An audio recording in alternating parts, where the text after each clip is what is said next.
Press Start Podcast. And welcome back to the Press Start Podcast. I'm your host Vic, aka Mr. Never Chillin'. This episode number 114, and I'm joined by my co-host Roger, aka Lunatic Oblivion. Oh, hey guys, how you doing today? You're pulling to me I this was week. on mute. Yeah, dude, left myself on mute. All good. And as you can see, everyone, no Scott, aka Scoby, won this week. He does have a retirement ceremony for somebody to go to tonight, so have fun with that, man, Scott. But Roger, how you been this week, man? All right. Jordan had a surgery on Friday, so we've been dealing with that. It's just one thing after another lately, but you know, having a kid does that to you. A lot of things change. Yeah, no doubt about that. Because obviously, as you can see here on my list of games I've been playing, I have only played one game, and you were able to get five different games here that you have checked out. So let's just dive into your list. We'll save obviously mine for the last. First off, you did play a little bit more of Spider-Man 2, and actually you ended up beating it. How was the playthrough? Did it end up well? Did it wrap up really well? Tell me about it. Um, Looking back at the game, I think it could have done a lot better if it weren't for the fact that the game itself would crash. That honestly was the biggest deal breaker for me for giving it anything bigger than like the 82 I think I gave it, like an 8.2 out of 10, 82 out of 100. It just, you would be doing things like it never crashed at like at a big moment. Like I wouldn't be in the middle of a cutscene and it would crash. I wouldn't be like in the middle of a mission and it would crash. The worst I got was I had it one time in the middle of a mission where I had to go, oh, game soft locked, reset, checkpoint, and it put me at the same spot I was. So I literally lost all of 15 seconds. But like I had moments where the game, I'd be swinging through the city and then it'd be like, would you like to submit a crash report? And I was like, yes, I would. Thank you. Oh man, no, yeah, that's pretty rough there. That'll definitely break the immersion there for sure. But Yeah, but like the game itself, honestly, I thought the story was amazing. It lived up to the expectations that I hoped it would. I enjoyed every moment of it. I think the way they introduced the new villain, the suit itself, like the fact that Venom, just how they introduced Venom as a character in this was awesome. And like just to deal with that symbiote and watch it, turn like you're playing as Peter, and Peter's just like fucking mean, dude. Like people are calling him, and he's like, "Why can't you fucking solve it yourself?" And they're like, "Uh." Sorry. And he's like, God, hangs up on him, and he's like, and then he just inner monologues and he's talking out loud and he's like, why do I have to do everything? And I'm like, whoa, okay, all right, bud, calm down.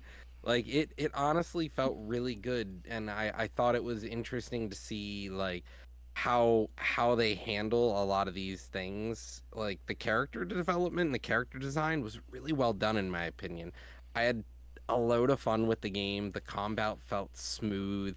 Everything about it felt like a good game if it weren't for the fact that it just crashed a lot. Like all of the side missions didn't feel like they were extra or over the top.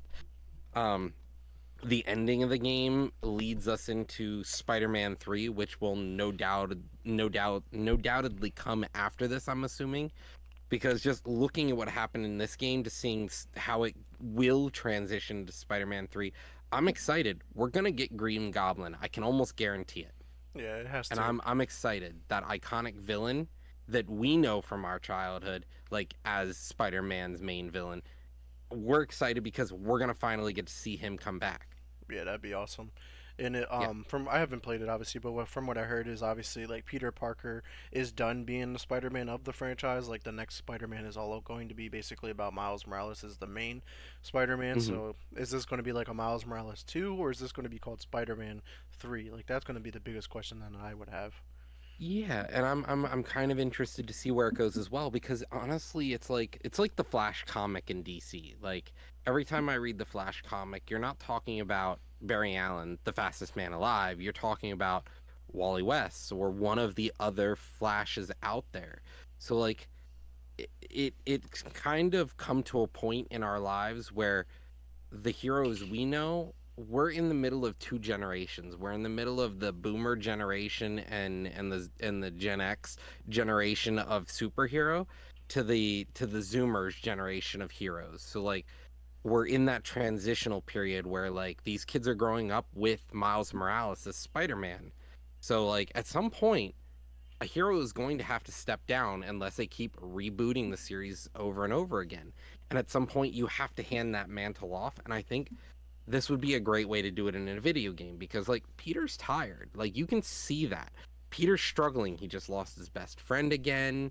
You know, he's trying to make a love life happen.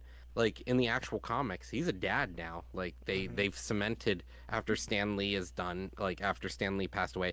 Spider-Man now, Peter Parker is a father of two and he's with her permanently. Like they're not on and off again.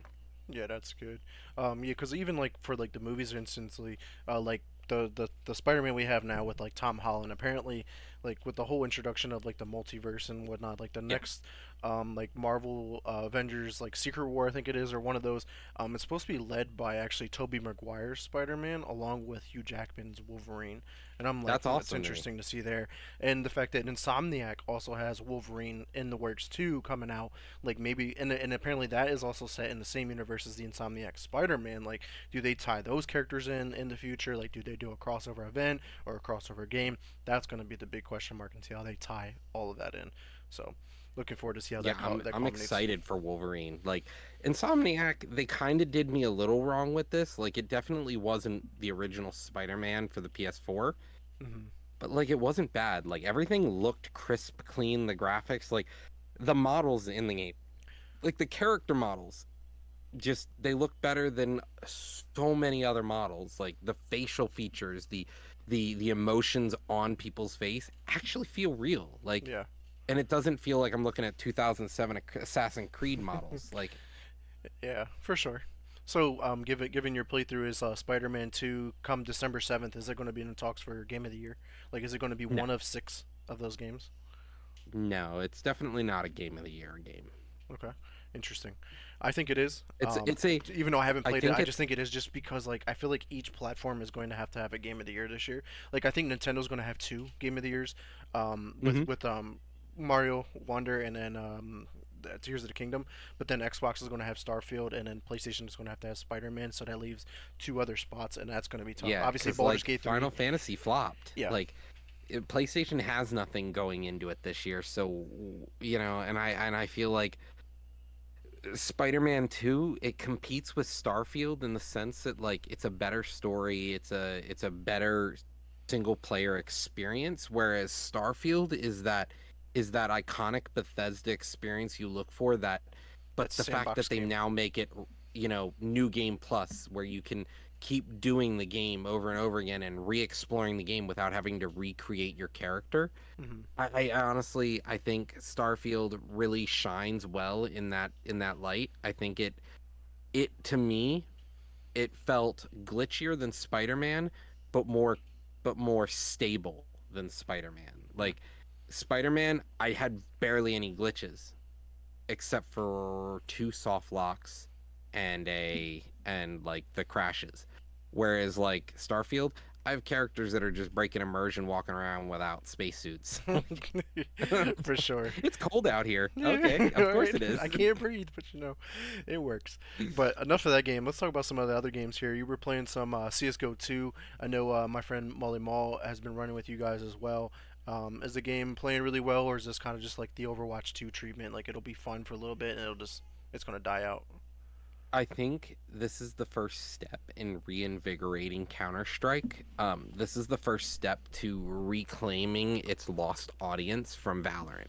Now, can it hold the attention? I don't know. We need to see more events, and I think that's what Counter-Strike is missing right now. Their events are maybe once or twice a year, and we haven't seen one yet for CS:GO 2. Like, we should have had one at launch, an event, but we didn't. So it's kind of it's difficult to say moving forward. Like the game does feel a little different now that like you have to build your own loadout. Like this could lead us to a meta where they start releasing more guns like they have been, and you have to decide, do you want this new gun or your staples that you've been running for, you know, a year or two? Okay, should be interesting. And then looks like you also been playing some more MTGA over on PC. Yes, I am always playing card games.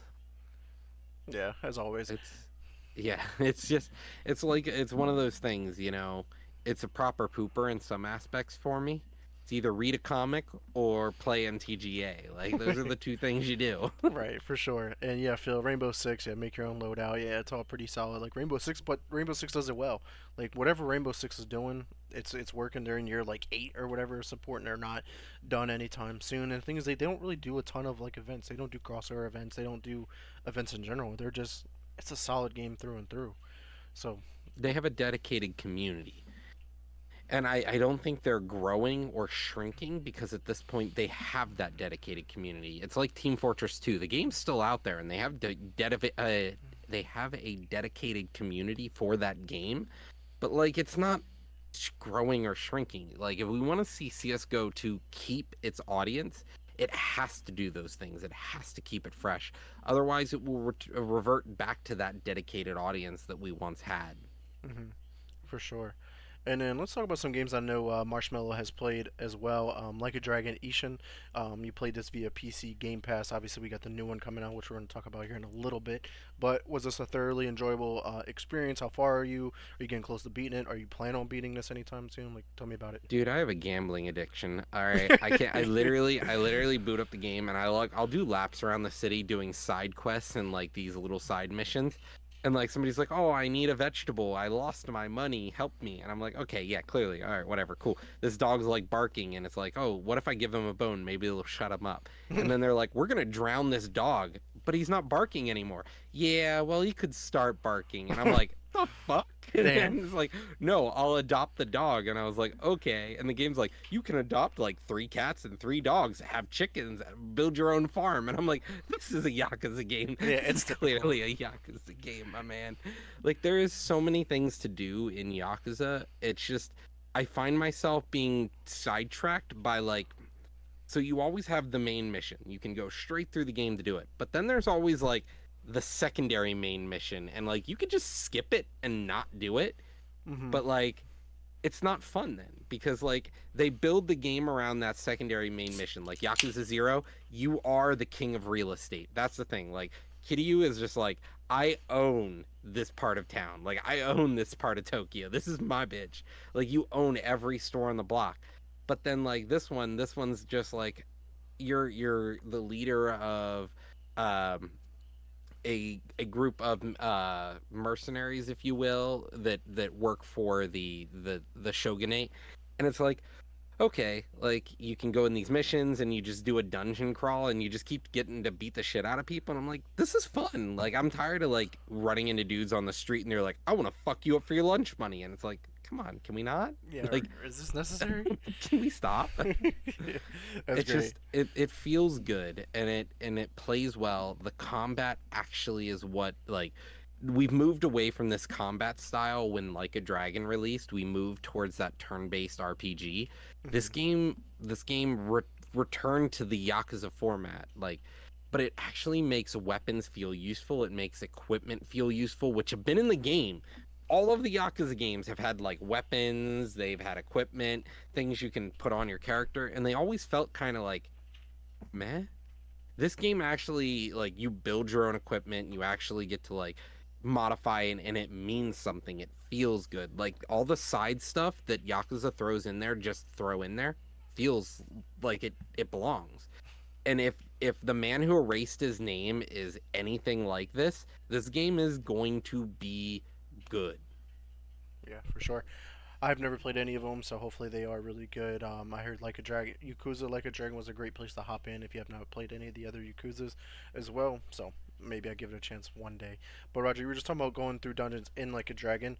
You also played Endless Dungeon over on PC as well.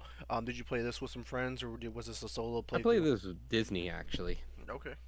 And how'd that experience And go? Did she enjoy it as well? it's yeah, like this is one of those games. Like I played Dungeon of the Endless, which was their original release back in like 2012, and it was a lot of fun. Like I played it a lot myself, and I think I had one or two other people that would play with me. And like I think this is a great reimagining of their first game. Like it's always nice to see a developer go, okay, we're an indie studio, we create a game, it's okay.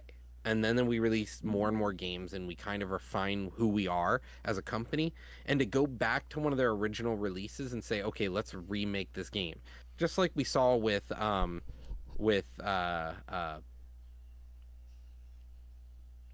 game in oh, Marshmallow, what's our favorite game here? Like Gunfire Reborn.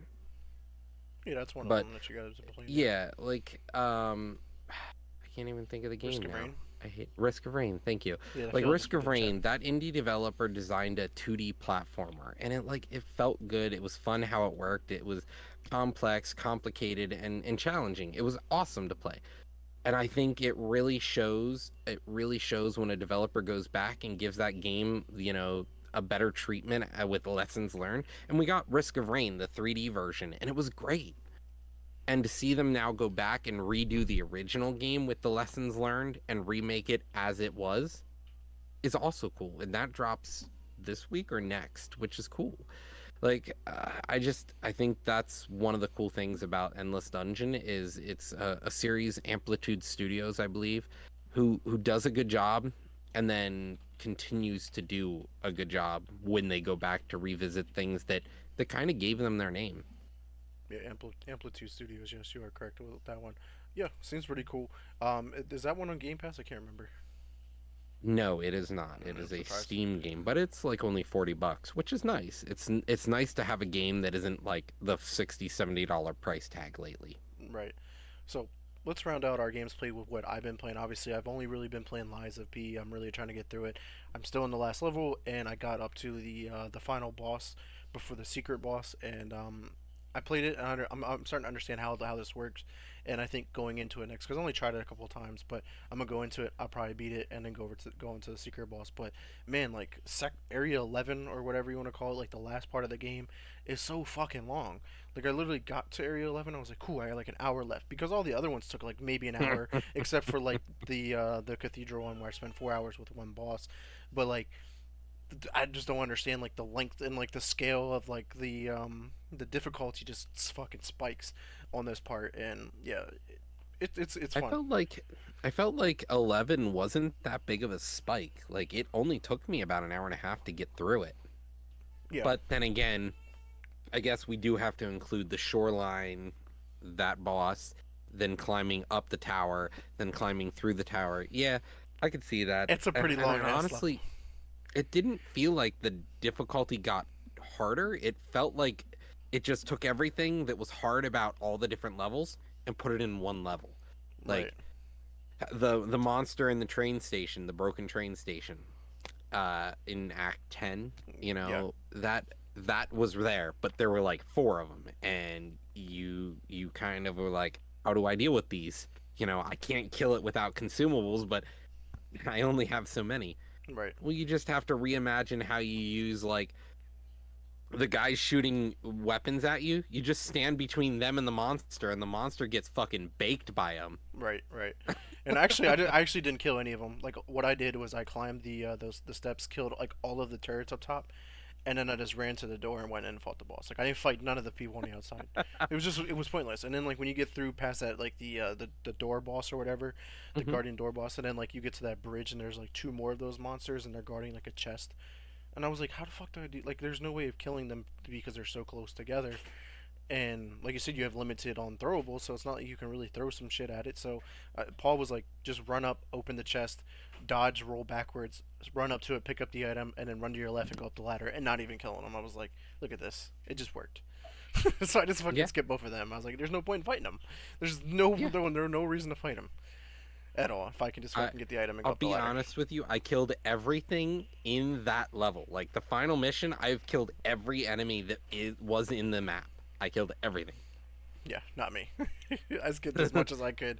Like if it wasn't necessary to fight him, then wasn't necessary to fight him. Like you just go through, get to the end, and that's what I was trying to do. But hopefully, I beat it on my next playthrough. I do know that you told me that the secret boss could take a while. It's really hard to beat. So hopefully, I can get through it. And maybe it's not as hard as I think. Because you told me fighting the black the Brotherhood, Black Rabbit Brotherhood was going to be difficult, and I fucking just went right through them. Like it wasn't even hard. It was just like a Yeah, easy. yeah. I'm surprised. Like Philipper and I were like beating our head against a wall. But then again, we have a different play style. I like when I first started streaming, I watched your donkey fight and I was like, what the fuck is this guy doing? You're just like slamming the guy and you're like, what's blocking? And Yeah, I was fuck like, blocking.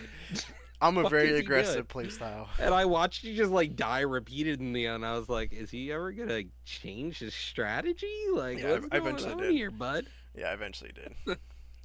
For sure. But yeah, man, Liza P. As of right now, like I haven't been. I kind of talked about it on our the last couple episodes, and even then, I think this is my game of the year at this point. Like, I think it could be in running for game of the year, but I still don't It think should out be. of the six, I don't think it's going to make it because like I said, I still think that two Nintendos are getting it. Starfield and then Spider-Man 2 are going to get But it, like, and then Baldur's you Gate know, is going to get it, obviously a nod, and then Baldur's Alan Wake Gate is 2, definitely. and Alan I Wake think 2. Like, Baldur's like. I don't see I how haven't Liza played P Alan can. Wake 2 yet, but I want to see. I have to play it to really give it a valid opinion on it. But I feel like Liza P is going to get overshadowed because of name recognition, and that sucks to me. Like, we're all hyped for Alan Wake 2, and I hear it's really good, but I still have to see it at the end of the day. Like, Liza P to me was kind of like It Takes Two. Like, it was a dark horse out of nowhere, and no one was ready for it. Right, and it was awesome to see this coming from a relatively new studio as well. Hmm. And then like the whole, obviously, I know what happens at the end with the mid credit scene and how it's going to set up the next game. And we're going to talk about Liza P here in a little bit of what the future holds. So let's actually move on here. Let's talk about the upcoming game releases because this is another solid week for us here.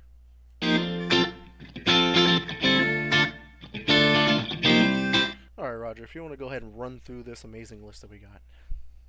Yeah, sure. We'll start off with The Invincible. The Invincible is a game we've been watching for a while now. It's a next gen exclusive. It's about a spaceman who gets stranded on a planet. Is it Mars? Is it not Mars? I'm not sure. But you're sort of stranded, and it's kind of like a horror game where you're trying to explore and see like who else survived and what's going on. And I believe you also have an AI that's with you, and so it's sort of a an experience game, and it looks really good. It's going to be for PS5, Xbox X and S, and PC only, and it's by Starward Industries. They're both publishing and developing their own game, and it's rated T for teen, which is interesting for a game that I thought would have probably been M. Then we've got Nickelodeon All Star Brawl 2 coming out, which nobody asked for and nobody needed. It comes out for PS5, Xbox X and S, PlayStation 4, Xbox One, Switch, and PC on the 7th. We have Salt and Sacrifice, a Switch side scroller that originally came out in 2022 for PS5, PS4, and PC. It will now be getting its Switch port. I believe it had a 7 out of 10. Some people rated it. It's by Ska Studios.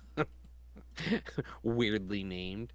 And then we've got Berserk Recharged. Berserk Recharged is a PS5, Xbox X and S, PlayStation 4, Xbox One, Switch, and PC game that is being developed by Sneaky Box but published by Atari.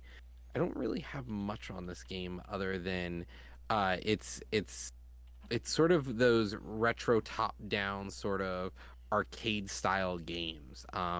It definitely doesn't look like anything major to me, but I'm interested to see like if, I can be, you know, wrong and pleasantly surprised. But it honestly just sort of looks like an Atari game that kind of time left behind. Following that, we have two of the heavy hitters this week. One is going to be the biggest flop of the year, the other not so much. Like a Dragon Gaiden, The Man Who Erased His Name will be coming out on the 9th of November for PS5, Xbox X and S, PS4, Xbox One, and PC. And then we've got the flop of the year, Call of Duty Modern Warfare 3, coming out for PS5, Xbox X and S, PlayStation 4, Xbox One, and PC on the 10th. So, what are you playing this week? Um, Call of Duty, unfortunately. Um, I, I t- am I definitely not touching that. Yeah, well, I took off work, so I have off Friday and Saturday, and game comes out Friday. It's a yearly ritual. Got to play it, see how bad it is, beat my head against the wall. It's just it's sad to see, man. Like this is clearly just Modern Warfare 2.5. Like I said it in a podcast episode when I had it was just me and Paul on here, and I was like, this is literally just 2.5. because they originally announced that Modern Warfare 2 was supposed to have a year 2, and we were supposed to get all of the old Modern Warfare 2 maps remastered and brought into the game. Well, they did that, and then they were like, wait a minute, we can make more money. We'll just sell it as Modern Warfare 3. So they attached a campaign, and here that was a bad idea because this shit was 4 or 5 hours. It was one of the shortest campaigns ever from Call of Duty, and it's also one of the worst campaigns ever made. Like it's right now reviewing across the board like 4 out of 10, Isn't it 5 out like of also 10. like a free roam sort of campaign where you It, have missions and it stuff you has have like to do? it has like some linear missions like they normally do, but then they have like these like free roam missions like I forget what they're really called, but people were like, this is just like a glorified Spec Ops mission like set in a campaign, so it's like it feels weird. It doesn't feel Call of Duty. It doesn't feel like a blockbuster title that you're usually Hmm. getting from Call of Duty. Where Call of Duty feels And like it's you're getting like a Michael Bay movie, like that's what you're playing and as. what's the price tag, Victor? It is a $70 price tag for a game that Fuck no. so a campaign that's like a 4 out of 10, a multiplayer that consists of only content from the original Modern Warfare 2. On top of that, which we're going to talk about here, they're bringing back the maps from Modern Warfare 2, last year's Call of Duty, to this game. So I was like, isn't this just Modern Warfare 2 with just the new changes? Like you can side cancel and bring in all the stupid shit back. Like you could have just did everything that you changed in Modern Warfare 3's multiplayer and just put it in Modern Warfare 2 and called it a day. Like that's all you had to do. But nope, greedy corporate America, here we are. And then they were like, hey guys, here's zombies for you. An open world zombies experience that nobody asked for. So yeah, that is the game I'll be playing. But game that I But you're still gonna buy it though. That is what's boggling my mind, dude. yeah, Boggles it. it's because of the industry that I'm in. I do have to cover it. I will have to review this. I do want to put my 2 cents into it. That's the only reason why. Like if I was just a normal average consumer, I don't recommend buying this at full price. Wait until this shit comes to Game Pass next year. Like that, it's coming to Game Pass next year, whether you like it or not. It'll be there.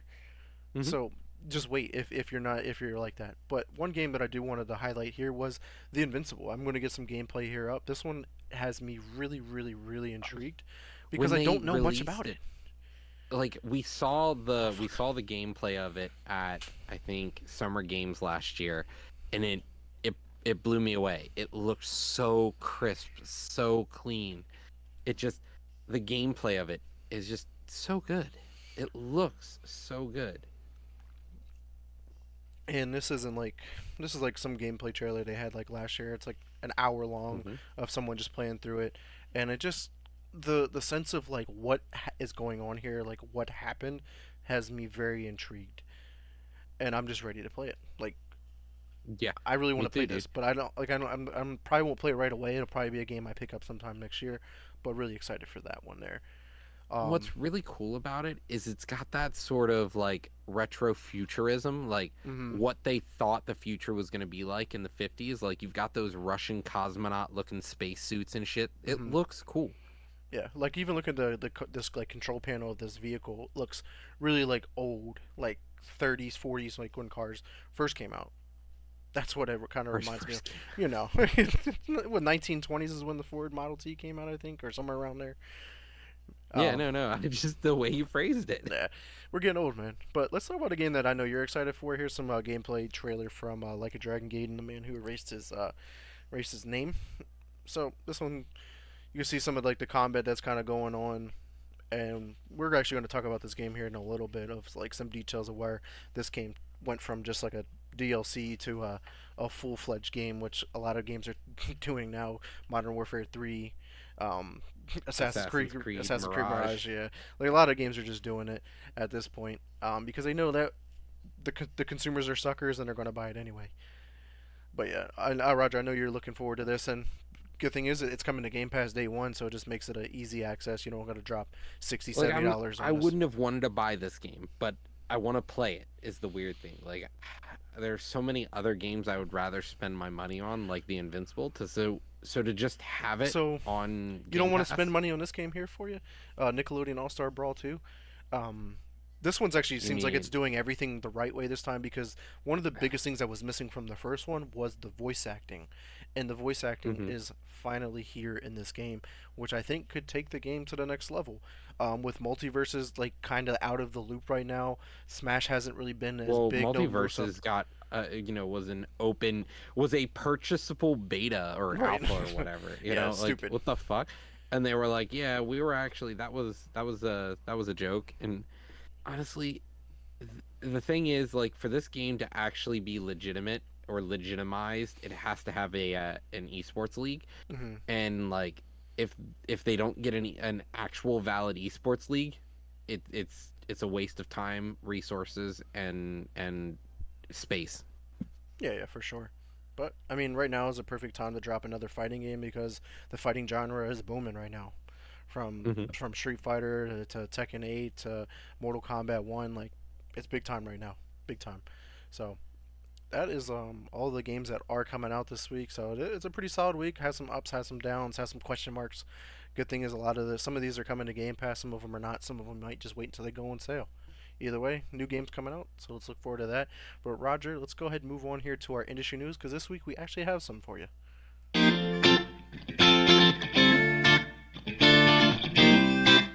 So I just kick it off here with Devolver Digital. In the consolidation of the market, Devolver Digital is acquiring a company known as System Era Softworks for only about $40 million, and I say only because that is nothing compared to a lot of the acquisitions we've been seeing lately. But this is the developer behind the well-known game as the Astroneer. This is like a big-time indie game, a much smaller game. It looked beautiful. I've never played it. Roger, did you ever play Astroneer? I'm trying to think. Like, did I play Astroneer? I don't think I did. Yeah, let me see if I can get some gameplay here up as we talk about it. But yeah, man, it's just another another acquisition that's going on in the industry. But I was listening to a few podcasts this week, and the interesting point that someone made was like, with all these acquisitions that are happening, but it's like the circle of life. Acquisitions are happening, but we're seeing a lot of new studios being born, like from those like studios that are being acquired. They're like, hey, I'm moving on now. Let me go start my own thing because I can do this, and then boom, we're getting new Hmm. stuff. And I mean, look at NeoWiz over there that created Liza P. That was a relatively new studio that came up, and there's a lot of other ones that we keep covering like week in and week out. Hey, there's a new studio popped up. Guys from Playground Games or Insomniac Games and Call of Duty or Battlefield, they're branching out to do their own stuff, and we're going to get hopefully, some good games in the future. But here is some gameplay from Astroneer. It's like a space game. I don't really know much about it. I remember it It's a was on. space sandbox. The entire world itself is malleable. Like, if you want to dig to the center of the earth, dig to the center of the earth. You can. And the trailer I have up here, it's the Switch launch trailer that I think came out last year. So game's still in the talks, but it's awesome to see that they picked up a good developer here because if you think about it, Devolver Digital is also like one of those publishers that releases like a lot of great games, just like Annapurna, like those smaller style games. And Hmm. I think this is big news because if Devolver Digital is able to like invest more money into smaller studios like this, we can get even bigger and better games, and that's awesome to see there. So, Roger. Yeah, things with actual vision, things with actual scope, not just corporate greed, Modern Warfare 3. I hear you. I hear you. But Yeah, like, it's let, what it is at the end of the day. But let's let's talk about Sony, the other corporate greed. Sony acquired iSize, a UK company who specializes in deep learning for video games. So like, they bought a company now, hopefully maybe to improve upon their game engines, to see maybe if deep learning can help build better AIs, better quality maybe, or who knows, maybe they just got them so Microsoft couldn't at this point. right. I'm curious to see like, is this going to be like an investment for the video game part of Sony, or is this also for like their movie side, like Hmm. Sony Pictures and stuff like that? Because like this is going to help bring videos to the consumer and stuff like that, or bring video games to it. Like maybe they're working on a, excuse me, like a better platform, kind of like how Netflix is doing like movies and TV, but then they also have a game section, like all on one platform.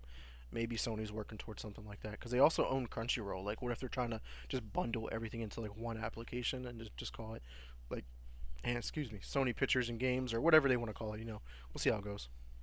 Hmm.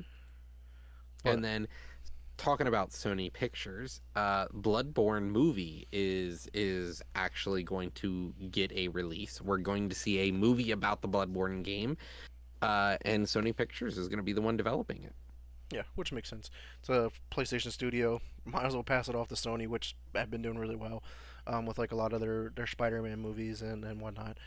This is perfect, and it intrigues me because not only did I played Lies of P. That was like my first legitimate Soulsborne game or Souls game, but I also know like Bloodborne is a Souls game and a really really good one where Lies of Hmm. P based off a lot of their functions from that game. Maybe I can finally go back and check this out on my PlayStation eventually. And like the thing is, like Bloodborne is made by From Software, so Right. it is a Souls game. It is part of the Souls series. It's just not directly related to them. It takes their whole Souls engine and just changes a few things. Right. Okay. Yeah. So So might have to check that out there. But that is all of our industry news. Let's go ahead and move on to the huge chunk of our podcast episode here with the gaming news.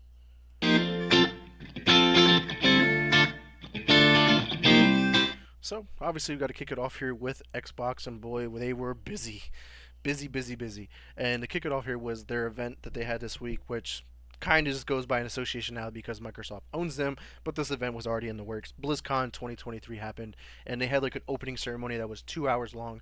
I did not get to watch it, but I did get to watch some of the highlights, some of the trailers that did get shown at this event. Roger, I know you were dropping in some of them. Had you kind of excited, like curious, see what's going not on? excited, just sort of interested to see what they do. Yeah, like what's Because like next? at this point, WoW is kind of like it's just been around forever, and like Hmm. the expansions don't feel like they hit sometimes anymore. Yeah, And yeah, the for sure. writing's bad as well. Yeah, I would definitely have to agree. I mean, I've seen it even when I was playing. Like, I think I stopped playing around the Cataclysm update. Like, Wrath of the Lich King was at its all-time like peak in my interest, like Hmm. storytelling and just development and stuff like that.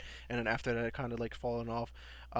So we'll see how that goes. But speaking about BlizzCon event though, Diablo 4 did get its announcement for the first expansion.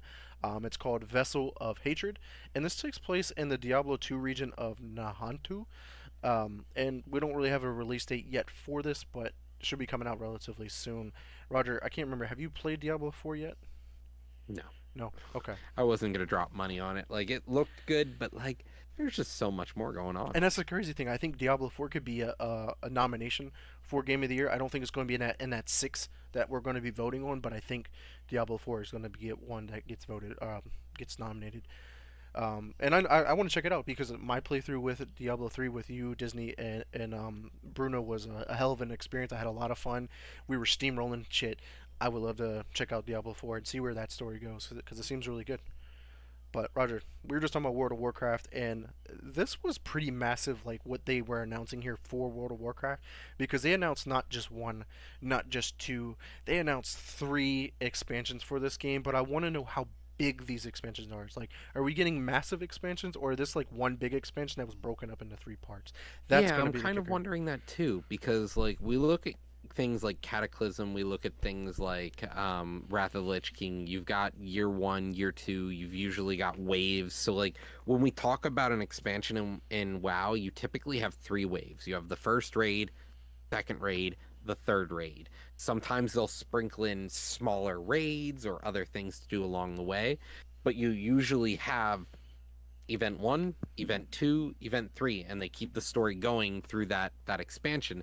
So every few months, the or every yeah every I'd say about 4 to 5 months, the next expansion will drop, and it or the not expansion, but the next Update story or whatever, marker yeah. will drop.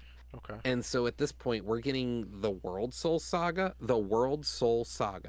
returning back to Legions, the story written during Legion, because after we defeated, like we worked with Illidan and we defeated a god, a literal god, and he plunged his sword into the actual planet of Azeroth. We just stopped talking about it and we did something else.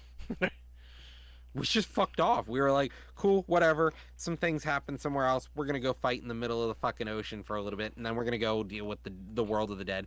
Hey, the dragons are having problems. Let's go see them. Wait, what about that sword that's been there for like 5 years now? Maybe we'll go check it out finally. Maybe we'll go check it out now. Yeah. Like, So with what? the first expansion, it is going to be called The War Within, and it's releasing sometime in 2024. The second one is called Midnight, and then the third one is also called The Last Titan. These ones don't really have like a time frame for release, so maybe we're getting like one a year. It almost sounds like. Maybe instead of like those story iterations, you get one a year, and it's like maybe two iterations. Maybe it's meant to be speed up the pace of the storytelling, which would honestly be good in my opinion. and like the names of the actual expansions kind of give away what's going on, Okay. because like Azeroth isn't a real planet. It's a man-made planet, and it was made by the gods and the Titans. And so the War Within, like the fact that they named the third expansion The Last Titan, you can kind of guess what it's going to be about. Okay. Yeah. See, Like I had no we're going to idea be how dealing the with, story went, so now that actually makes sense. yeah, like it's, and they kind of gave away a lot to us because they were like they kept focusing on the core of the planet, and they were like, the world is calling out to us, and you're like, the world is alive. We've seen in other expansions. It's kind of like, okay, cool. Hopefully the writing is actually good though. Right. But one thing that piqued both you and my interest was the trailers that we got to see. Like it almost They're looked so very. good. They were so cinematic, and bro, they look So so good. real. It was like, And is they've that looked real that or is that way. like? But they've always looked that And way. they've looked that way since Mists of like they've always looked that way forever, like always ever. Like Wrath of the Lich King. Like I remember seeing the trailer, and you're like, beautiful. But like this one, I watched and I was like, man, Thrall just looks so good. Like you could see the individual grays in his beard. It wasn't like here's a patch of gray. It was no, you could see the individual hair in his beard that was gray. Mm. I Right. just the And trailer on always top of that, blows what us away. the guy who plays Thrall is returning as well. That I know Scott Scobie 1 is really excited for. That's returning to the studio. So maybe he makes an impact there. But Yeah, not only we were actually just talking about like Cataclysm and stuff like that. WoW Classic is adding Cataclysm, the Cataclysm expansion, very soon. So the world of Azeroth finally gets its massive change to the world and the map and stuff like that. in classic. Yeah, in Classic, so you get to relive that. Um, Roger, I'm gonna swing this next part here to you because I don't really follow much with Overwatch 2, but they did announce the next hero, Mwaga, probably butcher I don't name. know. He's like I actually I know just as much as you do. Like I saw he's just a dude with like two machine guns or something. right. He reminds me of from Moana, where Yeah, I was gonna say Montanui or whatever. yeah, he looks Yeah, exactly like him. He's looking tatted like the same way. He's it built looks like the like same copy way. pasted, and he's like he's an islander too, and it's just like this just feels racist. Right, and it says the game's first Samoan hero, who also happens to be a heavy assault character. He Oh wields a yeah, number of heavy artillery weapons like an incinerate chain gun and a volatile chain gun. If that wasn't great enough, he has a nickname then Gunny and Cha Cha, respectively. His charge move is called Overrun, and it's basically an unstoppable skill that see him rushing and charging through the battlefield, destroying everything in its path. So I'm gonna see if I can get the this gameplay here up, as long as no ads decide to play midstream here. I know there's some ads on the but screen I'll talk anyway. about Hearthstone. Oh, Oh, there's you there it got is. it up. Oh, Then there's there's an the ad. ad. Let's talk about Hearthstone while we wait. Yeah. The next expansion did get announced. It's a showdown in the Badlands, and it'll be releasing November 14th. So just next week, we'll see the next expansion for Hearthstone. What is this now? 50? Right. And were you a big Hearthstone player at all? In the first year or two, I played a lot, but then I couldn't stick with it. It just wasn't. It just became too play to win. I apparently can't click on that. All right. So as you can see here, I got some gameplay up of the character. He seems pretty fucking insane, if you ask me. I don't know if I'm ready to deal with him in that game. That game was enough with all the other characters he already had there. But okay, so not only he's not nicknamed that, his guns are nicknamed that. Now that I understand. Yeah. Okay, cool. And Cha Cha, this shit's great.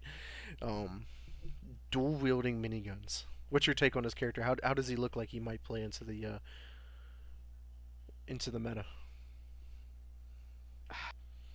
You think he'll be broken? Mm. I think if any other character is an indication of the meta, yeah, he's definitely going to be an issue in the meta. That's for sure. His charge And I almost reminds me of think like Reinhardt's charge. Like when it's he like just like it feels like we keep doing what's already been done, but just making it better. yeah, I don't know. I know there were some other updates that's not here on IGN's article of Overwatch 2, like they announced like some of the upcoming events and new crossover stuff and whatnot. But yeah, outside of that, Roger, something that I think might pique your interest here is Diablo announced a tabletop game set like just D&D role playing and stuff, and it'll be coming out soon. I think the book comes out sometime next year. Is this something that you and the gang will No, pick up and where play? is my World of Warcraft RPG again? We need a new book. That's what I would play. Like Diablo, fuck Diablo. Let's get a fucking World of Warcraft book again. Like that was a good game. Yeah. Like that had potential. And then they were like, Nah. Doesn't seem like nah. they are really curious or understanding what they want to do. They're just trying little bits and pieces here and there. So maybe this is Mhm. good, maybe it's not. I will never know. I don't really play much tabletop, and it doesn't sound like you're really interested in picking this book up when it does drop anyway.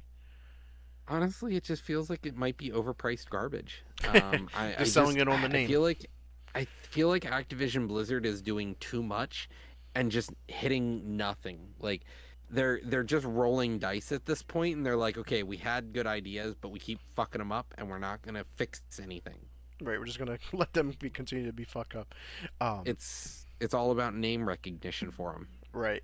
One interesting here was the fact that the game known as Warcraft Rumble got shadow dropped. It like leaked the day before, but then it came out. This is another proper pooper from Activision What do you Blizzard. don't have? Do you guys have phones? Yeah, who has phones anymore? Gosh, but I did Do download you it. have I have phones? not played it yet, but I did download the game because I do plan on checking it out and giving like an insight on the gameplay experience, the gameplay loop, like I did with um what was that one that I played a few months back that dropped out of nowhere? Was it like Doom? I Doom. think. Yeah, Doom. Yeah. So I'll kind of give same impressions on that when I do play it this week. So that will be on my played game list for next week's episode. Honestly, this one is just like it's Warcraft basic mechanic ideas meets Clash of Clans, really. It's Yeah, just and it seems like it could be a very competitive game. Like when they were showcasing it, I watched the trailer, and they were like having two guys. They were live streaming it, and it was this kind of like back and forth. Like you're building troops, and you're trying to defend the base, but you're sending troops to attack their base and stuff like that. So I was like, this shit could be kind of crazy. Like we'll but see. it's also an auto battler too, which is just sort of like But they're it big just right now, doesn't do Warcraft. Yeah, I know they are. They're huge right now. so maybe it'll just be another fucking money printer printing money gun, whatever you want to call it's going to be racking up money for Activision Blizzard because I'm sure there's going to be tons of microtransactions in a game like that. But let's go ahead and move on here to the Xbox news. First off, with the World of Warcraft executive says that it's pretty much positioned to bring the game to console. So maybe with the acquisition here with by Xbox, that you were talking about in the chat that if they bring it on as a Game Pass perk where you just automatically get World of Warcraft included in your subscription, not only can you play it on console, you can play it on PC. Honestly, all I would expect is like you could get all of World of Warcraft up to the current expansion for free. Okay? Give us that. And then they say all you have to do is buy the next expansion and you can play for free. You no longer need to pay monthly. If we got something like that, I think that is truly how you will reinvigorate WoW, and WoW will become the MMO again. Like Final Fantasy will not be able to compete, I think, if we see WoW join Game Pass so that you don't need to actually play your monthly subscription and you get the expansion for free.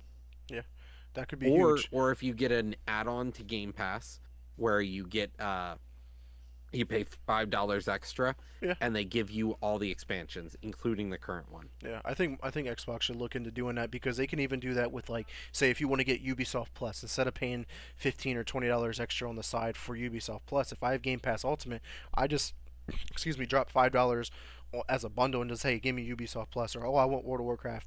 I need that as well. Another $5. Like Give me World of Warcraft Plus. right, it just shit just starts adding up. You know, it just makes sense. Makes sense. It But does. one here that me and you were kind of going back and forth where in chat was Xbox's new policy that they're rolling out is saying goodbye to the unofficial controllers, and I was like yes because this is really targeting like those modded controllers that run the Cronus software on the controller where you can basically shoot through walls, you know where enemies are at all times. Like it's a bypass to putting a mod on your console or on your PC allows you to play. So no longer going to have to worry about that on the Xbox side. But you were worried about the whole in like the Unless it side of gets it for like licensed. Yeah, but unless it's it not gets going to. licensed. But they're not going to. I guarantee they're not going to allow that. That was the whole purpose of this, was to make Mhm. sure that doesn't happen. But I'm sure there's going to be someone that works a way around it. They pay somebody inside, hey, license this controller for me, whatever it is. There, we clearly see how well Ricochet works for Call of Duty. Just doesn't work. But Yeah, I you brought think up a the great point. biggest Was thing the here, fighting controllers? like, yeah, I think the biggest downside of this is it feels like a shakedown. It feels like Microsoft is trying to shake people down because right after that we saw another bad PR move by Xbox. Like Microsoft is like, okay, we did it. We bought them. Activision Blizzard's ours. Fucking roll all of our bad choices now. And it's just like there's two in a week we've already seen. It's just like Microsoft's like, all right, let's make a bad decision. Let's make another one. Do it again. And it just feels like they're doing it and it feels greedy and it feels like it's a shakedown because the license isn't free. Like if Microsoft is like, okay, if we were worried about modded controllers, you have to get licensed, but the licensing is free. We will allow you to make any controller you want for our console. You have to just go through our licensing process and it's free to get the license. But no, the license requires that you actually pay royalties to Microsoft, percentage royalties Hmm. for everything sold. And it just feels bad because it's like, well, these fighting controllers, people have built actual hitboxes that are these fighting control sticks, and now some of them may not be licensable, like, or there's just it just feels bad. Right.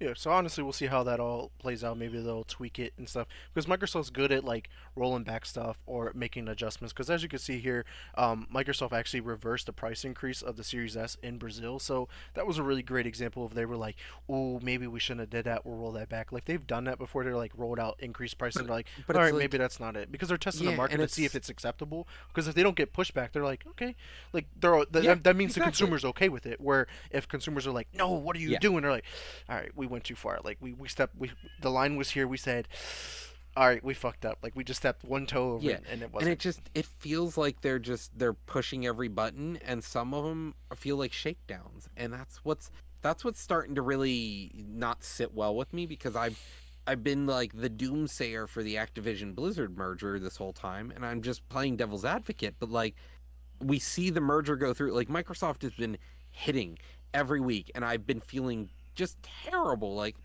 they should buy Activision Blizzard. Maybe they'll make things better. But as soon as that purchase went through, they're like, okay, fuck it. Time to fuck Fuck up the now. market. Fuck everyone. And it's just like, how can we get as much money as possible? Like, Microsoft had been playing good boy till we looked away. And we looked away because we were like, okay, Activision Blizzard merger's done. They're like, okay, spotlight's off of us. And then they're just like, let's make some bad decisions. Yeah.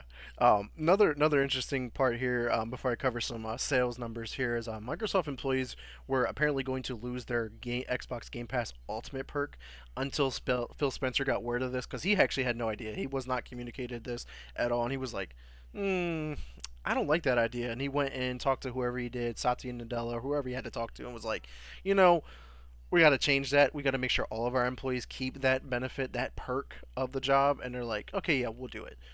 No, no, no. See, it's only Xbox employees that keep it. All of Microsoft employees don't. Xbox employees are the ones that are keeping it, supposedly, is what I heard. Yeah, So, like, if what I you read work from for, the article, it said that yeah, all Microsoft employees will because they want to be under one umbrella. yeah, So they have to they treat do. everybody the same. They want to. And it boggles my mind. It is so incomprehensible that he would not know this is happening. It just it doesn't pass the smell test. That's all I'm saying. The sniff test says no. But if it isn't, it isn't. But at the same time, why didn't he know? It's his job to know. Yeah, And maybe, if he doesn't, but like he's that's not worried bad. about it because like he's gonna have Game Pass no matter what. So it's just like he doesn't care if it's free until someone points That's it out or not. Yeah, yeah, and that's what I'm getting at. That's being a bad CEO. That's being a normal corporate CEO that like the things that he said in, about like, oh, this merger or this acquisition would be a feather in my cap, it would cement my legacy. It's like when I see Phil make these like it feels like this just was a well played publicity stunt for him. and they're Maybe, and they're trying to make it seem like a publicity stunt for him. possibly. I mean, there are both Yeah. ways of looking at it. We can only gauge from what we Yeah, see. and honestly, in the end, good on them for not being a piece of shit. Yeah. Because I remember when we worked for a big corporation and they decided, hey, yeah, we're just not going to do the theme park day, in the Hmm. summer anymore. Fuck Yeah. all the employees and fuck everyone. It's only gotten worse. I'm still with that Yeah. amazing employer that I work for. Um, but let's talk about some sales numbers because there was one that came out that had me like, oh shit, like, Yeah, head yeah, scratcher. maybe the tide's turning. I doubt it, but Xbox outsold PlayStation in Japan last week, a score of 3,301 to 2,933 units. This is only the fourth time that the Series X or S has outsold the PS5. So, and it's been what, 4 years? We're about approaching 4 years since the console's been out, and it's only happened 4 weeks. I mean, it's nothing to bat an eye, but it's just like, okay, Japan of all markets, What because happened? yeah, like That's what I want to know. What changed last week? it could have been the Microsoft Activision Blizzard deal, and they were like, "Ooh, Call of Duty's coming out. Maybe I should get a Call of Duty because of that FOMO, that fear of missing out. Because what if Xbox does decide to say, hey, Xbox gets something that PlayStation may or may not get, even though they already promised that. But Mhm. like, I'm going by what you have said. Like, what is it to say that they go, What if fuck it, Microsoft just steps back and says, fuck you, and we're going to do it anyway? right? So I'm curious. I mean, it could be the whole Game Pass thing. Like, what if they go January 1st, 2024? It's on Game Pass because they said it's not coming 2023, but they didn't say when in 2024. It could be day one of 2024 it comes to Game Pass. Maybe it comes 6 months later down the road. Maybe it's a year. Who knows? But it could be coming to Game Pass. So maybe that increased the motivation to buy the console. We may never know. But to put it in well more perspective, though, these are overall sales numbers. PlayStation, excuse me, PlayStation 5 has 43.87 million versus the Xbox Series consoles has 23.9 million units sold. So Sony has like almost double the amount of consoles sold here. So safe to say that PlayStation probably won this And generation, even though we're only about I halfway done. don't I don't think we even can look at winning the generation anymore because we're not like give props to Microsoft. You're not accounting for PC. Right. Microsoft is PC at this point. Like if you PC game, Microsoft wins. Like that's at the end of the day, like consider me an Xbox gamer even though I bought a PlayStation 5. Most of my gaming and my money goes to Microsoft. Like I bought two exclusives for the PS5, maybe three. I bought three exclusives for the PS5. And I played, I don't know, Game Pass for what, 3 years now? So it's Right. it's like it's just comparing apples to oranges at this point. Right. It's pretty crazy. And the fact that like Microsoft's not worried about the hardware sales because their focus is what? Game Pass. How And many they Game lose money on Passers? hardware sales. Who Right. cares if they sell an Xbox? If Game Pass sells on PC, fuck y'all. Right, because Game Pass is not only on the Xbox consoles, you can play it on the old gen consoles, Xbox One. You can play it on your PC, and you can play it on the upcoming Samsung TVs. And on top of that, it's on the Hmm. mobile. It's on the mobile device. Like they're everywhere. PlayStation is on PlayStation, and if you don't have a PlayStation 5, you can't play nothing else. You can't Until fucking a year later, yeah, maybe, possibly. possibly, maybe, Maybe. maybe. Asterisk. So yeah, but moving on here, as we were just talking about the hardware stuff, the company known as Upspec Gaming, these are guys behind the whole X screen for the Xbox Series S, which is just a screen that attaches to the back of it, and it kind of folds like a laptop. They're creating a all black one to match the new all black Xbox Series S that's coming out, and they're putting like some hard working because they want to make sure that the shade of black of the screen matches it. So like I'd be that same way too. Like I'm like that one looks a little bit darker. Like you could see it You if it put was the for it. same light on it, and you're like, that one's gray now, and that Yeah, one's black. yeah. So like that would personally bother me. So I do appreciate the attention to detail here, and it's an official product from Microsoft now. Like they license this stuff out. Like it is on their website now. This is a legitimate thing. A lot of people talk very highly of this because of how well it works. Like you can literally just set this up on a plane apparently, because most planes have like a little just the two-prong outlet that you can plug into. It just works and it allows the gaming on the go on a whole different level. So shout out to them. But let's talk about some of the games. These are just some updates from Xbox related games. Halo Infinite had an interesting creation in AI Forge recently. This one's called in Clemency. This is a 1 to 4 player campaign mission built entirely with the new Forge AI, and apparently it is really really fucking good. Like it's like triple A quality. Like you thought this came from 343. So I was like, man, might have to check it out. But this is the only beginning. What AI Forge has been out for how long? Maybe a month, Hmm. if that, and we're already getting crazy amount of creations from like the Pokemon battles to people are recreating mission like campaign missions from like the older Halo games in the AI Forge, and I'm like, possibilities are endless. And this is really what's going to set up like the whole thing with Starfield. Like Inhuman here, Starfield sold like crazy. Starfield is going to grow when mod support comes to Xbox platforms, like the That's what I'm PC. saying. It's going to take off. Like the mod is just Yep. like AI Forge. That's basically one and the same at this point. You can literally just build whatever you want in AI Forge.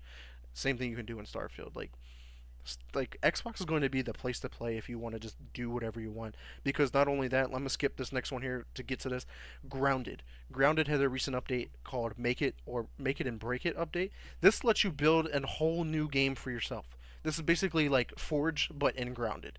And I was like, yo, this shit's like dope. Like it was already a sandbox game and you kind of build and create Hmm. your own stuff, but like now you're creating like I'm Your placing whole enemies backyard. your whole backyard. You can redesign how the backyard looks in general, and I'm like, that just creates like endless possibilities, endless like replay value. Like people that are really invested in the game of Grounded just got even more to play, and even more to do. Yeah.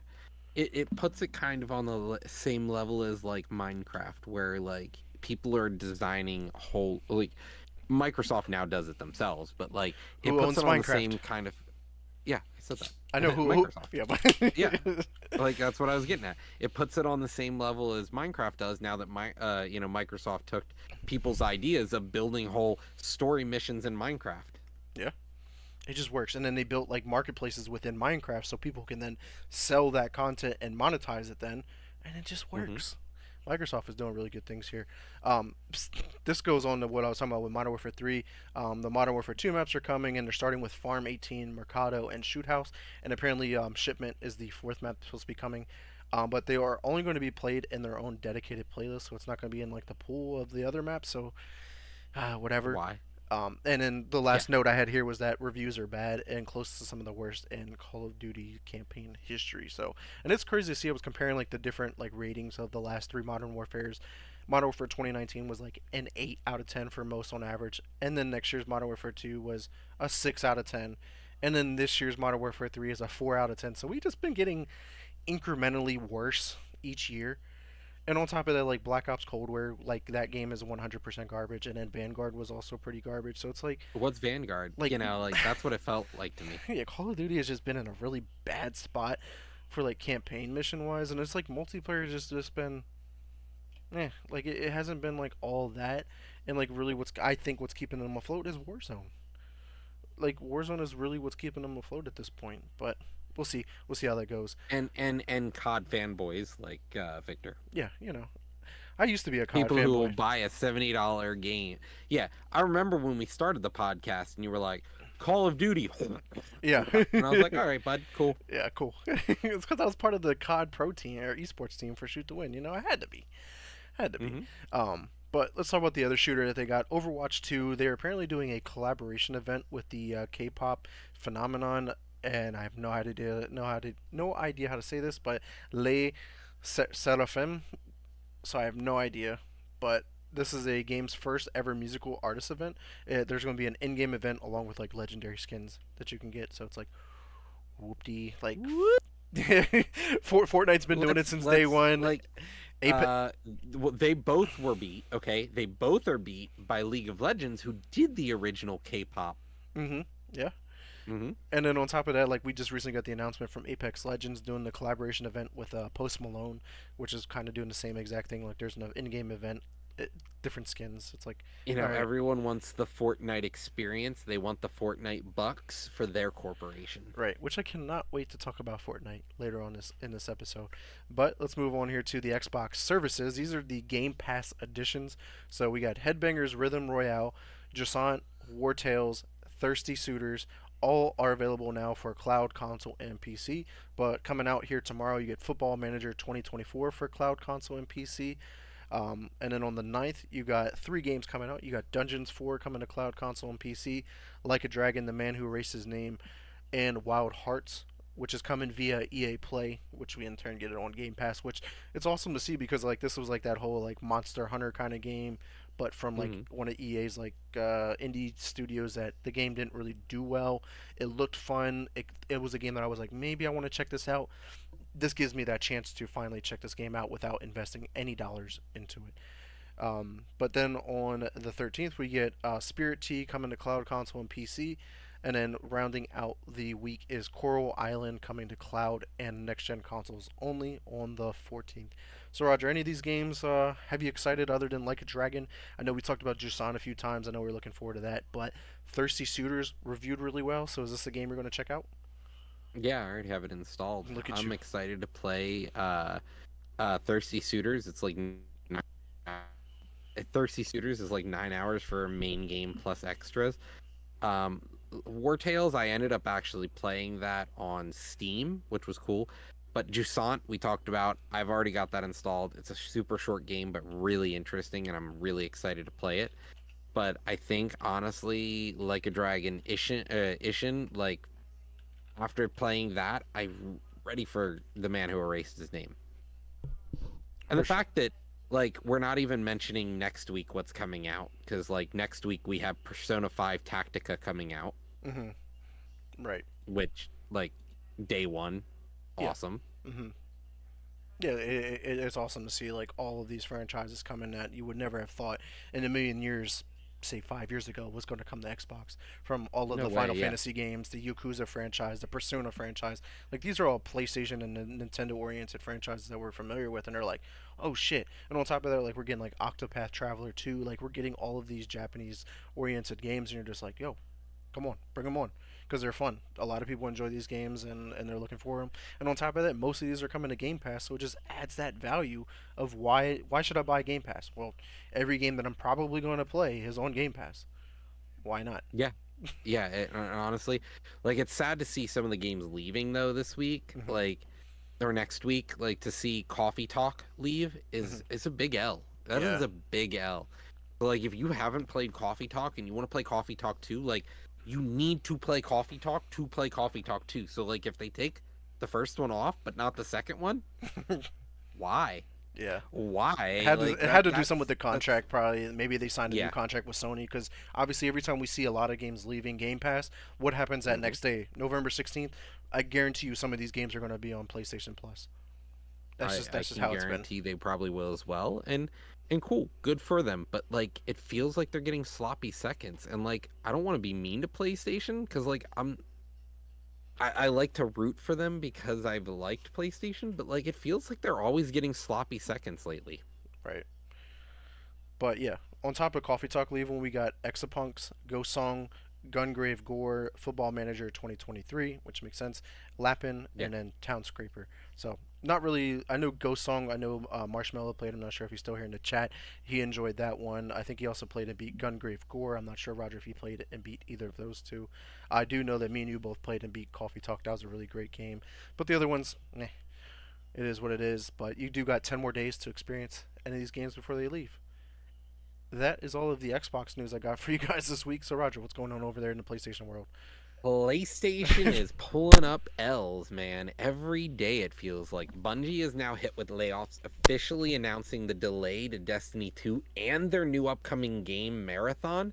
They also had Bungie has Escape from Tarkov streamers out to play Marathon, and then no one playing it wanted to play it. Like they were like, "This is meh." Like so, Bungie asked them if they release it tomorrow, and nobody wanted that. Like nobody's like, "Oh, Marathon's gonna be fun." Everyone was like, "Cool, I'm gonna go back to Tarkov now." Right. Thanks. Yeah, I was Like like, that when they sucks. announced this, I was like, man, they had a whole event. They brought out all of these streamers to check out the new game Marathon, which is a revival of Bungie, one of Bungie's first original games. And they were like, no one was interested. They were like, yeah, no, this is alright. And the fact that they were like, would anybody play it if it dropped tomorrow? And they were like, nobody raised their hand. And I was like, nobody. Yeah. and I gotta be honest with Inhuman here. Like Spider-Man 2 is like all I can see right now is like Peter Parker stopping. Like they literally had like our OG Peter Parker train scene Trains. in the fucking game. Like in the game they had that, and that's what it feels like with Sony. Like Sony is just Sony bad decisions is written on that train, and he's just like No. almost gonna die here, man. Like it's just so bad lately. I can't believe how many L's they're taking. And it's like even the Naughty Dog director is like the Last of Us faction game is still being worked on, even though they paused the development and they're like, they're not working on it. Like also, we don't want that Naughty Dog. We want good games again. Like Last of Us 2 was okay. It was no Last of Us, let's be honest here. And like the last thing we want is for you to try to keep bumming this series. It's like Well, a that the Last of Us Factions was the game of service, like yeah. multiplayer Yeah, kind of I game. know, So and it's that's like what I'm getting it's at. not what we It's need. that online multiplayer game, and it's like we had like it's just I can't I just it The, feels like a trust fund kid that's used up their trust fund and they're like, "May I have some more?" And they're just using name recognition at this point like, I mean, I'm pretty sure "Daddy, everybody can I knows the have saying more?" like "day late and a dollar short."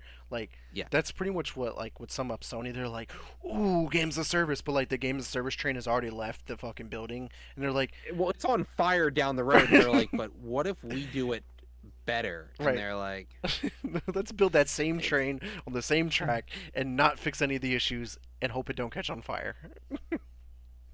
Yeah, it's bad. But continue on here with the news from Sony. I will give them some things though. So, Pulse Explore earbuds will be releasing this year on December 6th. They are going to be expensive though. The Pulse earbuds, if you want to bring them up, if you I want to can, show yeah. people what they look like, the Pulse earbuds are $200 for wireless earbuds for your controller, and they will be able to be charged in your controller in the future. But for Maybe, now, they maybe, have a maybe, little maybe, maybe. That is a maybe, big maybe. maybe. Yeah, that is a big maybe. They published A they patent put or forth a patent for it. Yeah, but they also have a wireless headset that will also be dropping on February 24th, 21st of next year, which is to go with the Pulse Elite, the Pulse Elite, the Explorer earbuds, but it will be cheaper. The actual headset itself will be 150, whereas the earbuds are 200. right. And those, I And got them. these were confirmed that there will be a PS5 Slim with Call of Duty Modern Warfare 3 bundle where the game is free. So you will be able to, if you haven't bought a PS5, you can get a slim version of the console with Call of Duty Modern Warfare 3 for free. Like this is some of the weirdest, Thirsty. weirdest fucking Thirsty. shit I've ever seen. Let me just start off with the headphones, right? Why is the headset cheaper than the earbuds? That's where I wanted to start off with. Why it Well, just doesn't make sense to me. it's the same idea behind like making things smaller makes them more expensive. So I the guess. process of building things smaller makes them more expensive. So let me just put it Like into perspective, right? Apple yeah. sells AirPod Pros, which are just the Hmm. little fucking things like the earbuds. They're $200. But then if you get the AirPod Pros Max, which are like a headset, Yeah. it's a $500 headset. It's Apple though. Yeah, but like most companies do that. If you go and buy, Yeah. let me do a smaller brand, Skull Candies. Everybody knows Skull Candies. You buy the little earbuds, they're cheap. As soon as you get the headset, it's way more expensive. No matter what brand it is, it's But always are we earbuds are talking cheap. about Skull Candy wireless or Yeah, Skull wireless. Candy wired? Let's keep Okay. everything wireless. Most people don't even have AirPlay headphone Yeah. jacks anyway to plug them in, but it's just like it just doesn't make sense. On top of that, why are they releasing like 2 months apart? I'm not following Oh, this. yeah. You Like couldn't it's almost 3 months apart. you It's couldn't two just and a half wait. months. You just couldn't wait. Yeah.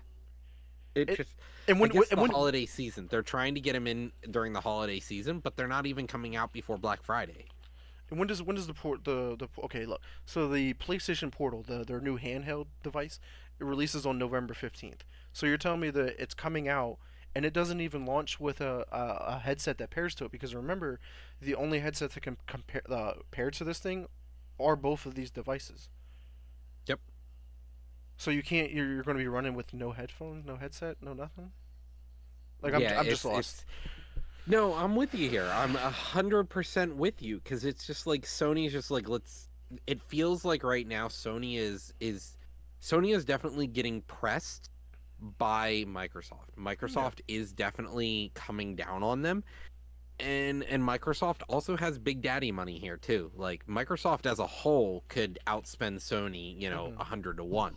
So like Sony's now feeling pressure because everyone let Activision Blizzard go through because Sony did a horrible job of trying to make their case, and then all the governments also made a horrible job of trying to make their case. So now Sony's like, what do we do? Right. Like, They're in panic mode. we're clearly struggling. So they're like, we've just got to push stuff now, push it out, keep giving people stuff. And it's like, theming is what Microsoft seems to do really well that PlayStation still has yet to catch on to. Like, Microsoft lately has gotten all these great ideas, but they just keep whiffing on the Sony side. Like, Sony looks at them and goes, that's cool. That's a great idea. It sells really well. Let's not do that. Let's try and do something different. Let's do it Worse. worse. Yeah. Yeah. It's definitely weird, man. But let Let's me just finish out though. let me talk about the Um, Call of Duty bundle real quick, okay. because like I'm wondering, like, was that already part of the contract, or was this part of the 10-year agreement that Microsoft made? Like, hey, you know what? We'll throw in, hey, you can bundle the PS5 and the Call of Duty for free into your PS5 Slim, even if maybe they probably knew about it at that time. I wonder if that was part of it, or like. But what's really going to be interesting though is because there was a image of the game case, the physical one I didn't include here, but it showcases on the back of it, says it's part of Microsoft now on the physical copy. So that we were talking about that before the show, and I was like, were these already printed with that on there, or did they were like, okay, active the buyout went through. You can release it with the Let's Slim, but you have to put on there that it's our game. Right, and I mean It's sort it's of funny like, because look at the world we live in, right? Look at MLB the Show. It's a PlayStation, it's a Sony San Diego studio game, and it pops up. You're playing on Xbox. The first thing you see is PlayStation, blah blah blah, and now it's going to be like Xbox. Or you're going to be playing PlayStation Call of Duty. It's going to be like Xbox or Microsoft. I'm just like, Xbox, Microsoft's Activision Blizzard Studios presents. it's gonna be great, man. What a time to live in, man. But yeah, go ahead and round out the PlayStation news so we can move on with our topics here. All right, so services. If you have PlayStation Plus, your monthly games are changing. You will be getting Aliens Fireteam Elite, Mafia 2 Definitive Edition, and Dragon Ball The Breakers for free. It's not Big, bad. big whiff. It's not bad. It's better than Xbox games with gold by Oh, yeah. like tenfold. Because like Aliens Fireteam Elite, that could be a good game. I've never played it. I bought it and then it came to Game Pass, pissed me off. But I'm looking forward to that. And then Dragon Ball: The Breakers, I don't remember really following it after its initial release, because this was that whole asymmetrical Yeah. game. Like it was like you're a civilian, you're trying to escape the fighter, and it's like the one v It's the five or Dead by whatever. Daylight in DZB. Right. Yeah. And then Mafia Or 2, DBZ. Mafia 2 is a cult classic, so like that if you didn't have it, never played it, that's great, but other than that, yeah. So it's like it wasn't a whiff, but it wasn't great. It was just like a okay, it was Yeah. good. Yeah, it's just sort of like because Mafia 2 is only like, it's a 2010 game. Like that that almost feels like a games with gold game. That's a 13-year-old game and they're like, But no, "We'll give it to you but for we're free." talking about the definitive edition, which didn't release until 3 years ago, 2020. Yeah, okay, but like Yeah, the it's OG not game. I got it. I yeah. hear you. Yeah, like I hear you. it's what does the definitive edition really do for it? Right, and like Inhuman say, Alan Wake 1 didn't come out since 2010. They remastered it and then sold it or whatever. But speaking of that though, let's talk about Remedy stuff, because Control 2 and Max Payne 1 and 2 remakes did get like production updates.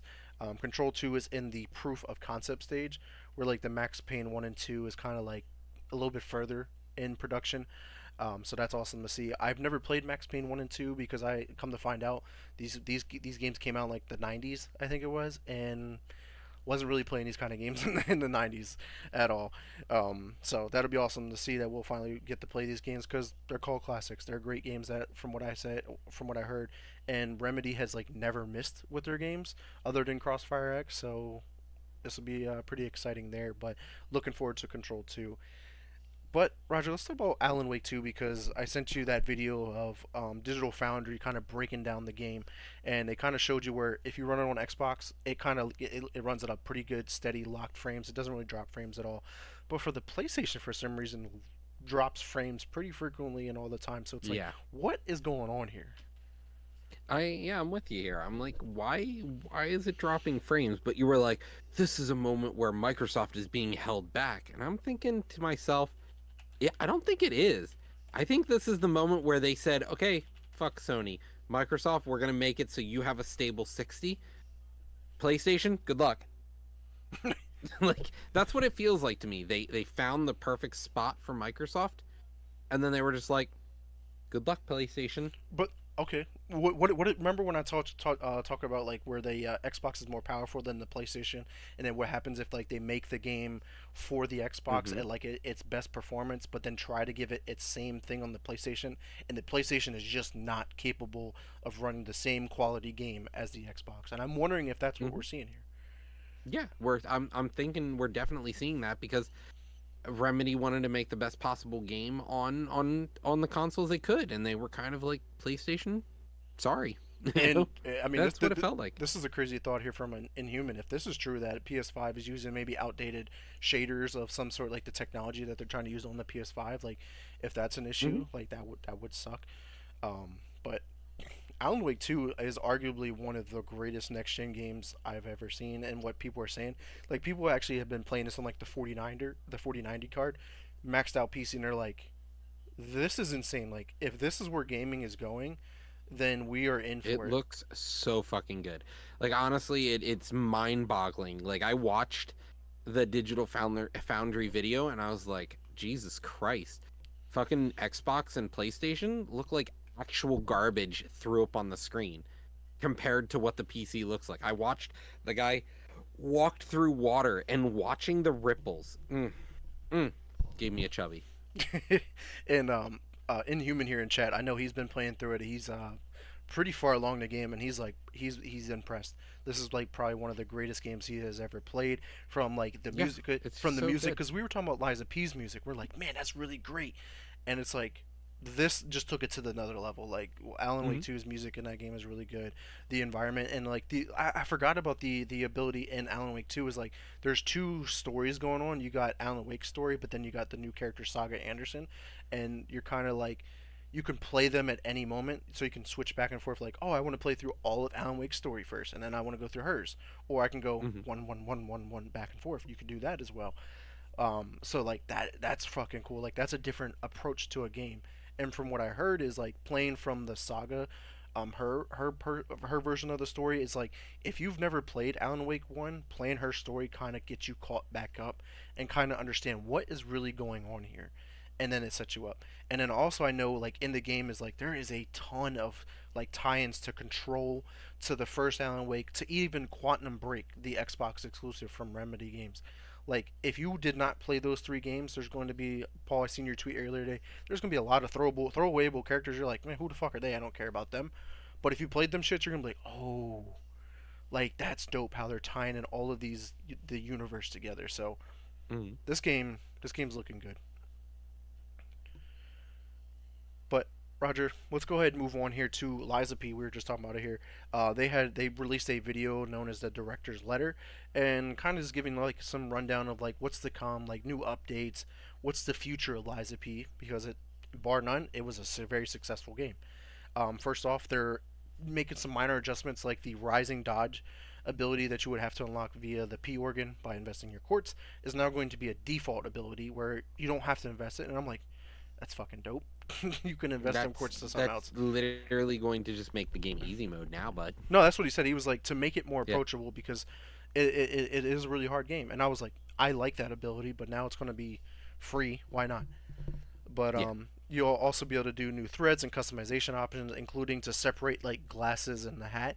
Where like if you want to change like the hat, but then do different glasses, that's pretty cool. So you have different combinations, and apparently there's going to be new customizations in the work as well. And also soundtrack is in the works because we were just talking about it. The music in um, Liza P is phenomenal. But Roger, I think you were talking about it last week that this was made from one of their like in-house bands, like their own music people, and they Well, were they had a game before this. They had a whole different game that was a like an audio experience game. It was the whole game was about music and stuff, and they just took all the songs from that and they put them into this right. without vocals and stuff. So good And thing I was is, like, looks like they're working on the well played. soundtrack, so you could buy it probably Yeah. digitally, CD. I'm sure they'll release a vinyl because a lot of video games they end up releasing a vinyl if the soundtrack is worth releasing. Hmm. So, and actually, I was really curious because I was like, man, I was like, does this game have a steelbook? Because I would love to have a Liza P steelbook.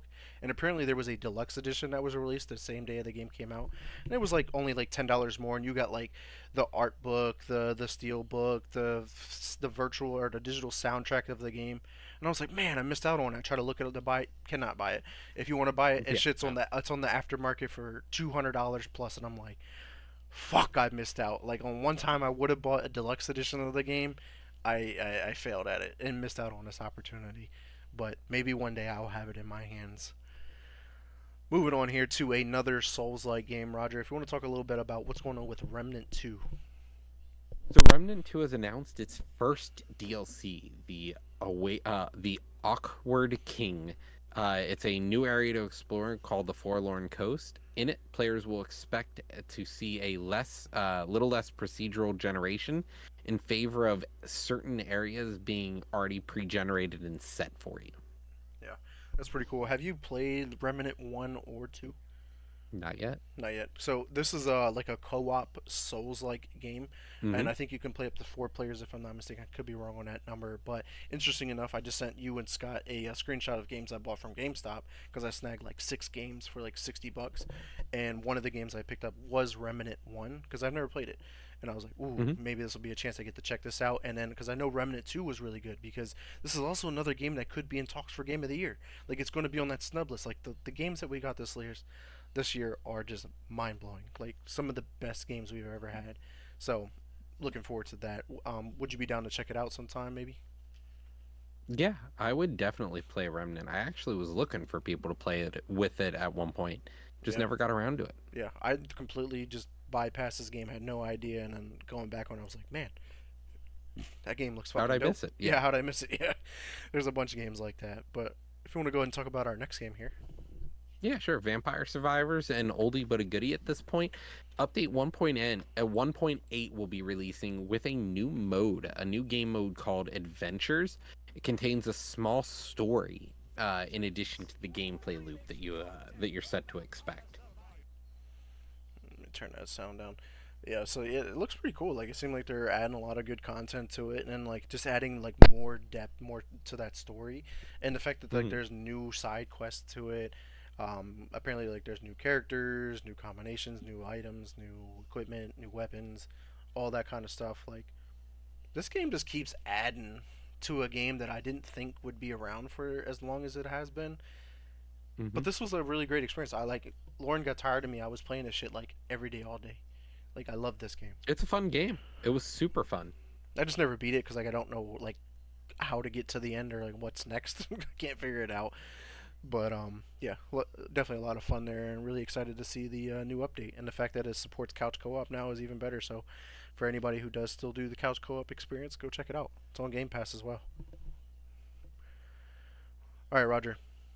Fortnite is in the news again, and is Fortnite back? I mean, I dropped it here in the title of the episode. Is Fortnite back? And I put an exclamation point as opposed to a question mark because it is back. Because the previous record of concurrent players that Fortnite had was roughly about 2 million, give or take a few. It broke that with over 5 million concurrent players at one time, and it's because they released the OG Fortnite map, and I was just like, who would have thought? And I was like, man, do I hop back into Fortnite? Because I've really, really contemplated downloading again. Because I was like, Haunted Hills, rotate to Junk Junction, go back down to Pleasant Park, like all the dubs. I had people hit me up that I haven't talked to in a while. Yo, you should play Fortnite again, bro. We haven't played in so long. Like, I was like, man, don't get me started. It's like, No, man, I feel that. Like it's what we've been talking about with Call of Duty. Like all they have to do is release the things that made them good. Like the problem is we like people will drop in new stuff and they're like, "All right, get rid of the old shit." And people are like, "Why?" And they're right. like, "Well, nobody will play the new thing otherwise." And it's like that's why your games die. Like everyone wants to keep moving away from the old stuff that works. At It's least like if keep it around. it's like if Halo 3 was like, let's remove sandbox.